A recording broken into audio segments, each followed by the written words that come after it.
السلام علیکم ناظرین۔ حضرت عمر رضی اللہ تعالی عنہ مدینہ طیبہ کے نواح میں نکلے۔ آپ کے ساتھ آپ کے شاگرد بھی تھے۔ جب کھانے کا وقت ہوا تو شاگردوں نے کھانے کے لیے دسترخوان بچھایا تو اتنے میں پاس سے ایک چرواہا بھی گزر رہا تھا۔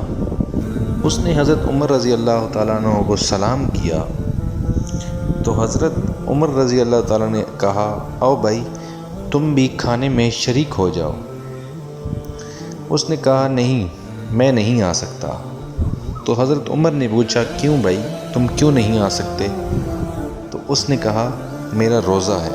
تو اس پر حضرت عمر نے کہا کہ اتنی سخت گرمی میں بھی تم روزے رکھ رہے ہو اور اس حالت میں بکریاں بھی چرا رہے ہو؟ اس نے کہا، جی بخدا میں ان ایام خالیہ سے حصہ وصول کر رہا ہوں۔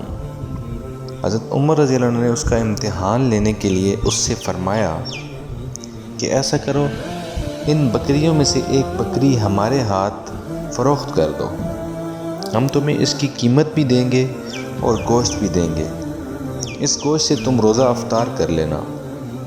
تو اس چرواہے نے عرض کی کہ ان بکریوں سے کوئی بھی بکری میری نہیں ہے بلکہ سب بکریاں میرے آقا کی ہیں۔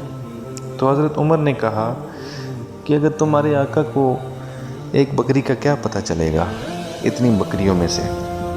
تو اس چرواہے نے آسمان کی طرف منہ کیا اور کہا کہ اللہ تو دیکھ رہا ہے، اللہ سب جانتا ہے۔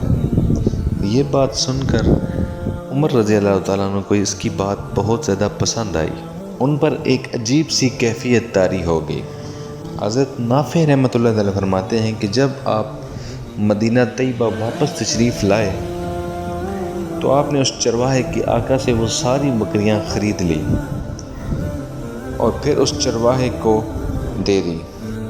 ناظرین، یہ ویڈیو آپ کو کیسی لگی؟ اس کے متعلق اپنی قیمتی رائے سے ہمیں ضرور آگاہ کیجیے۔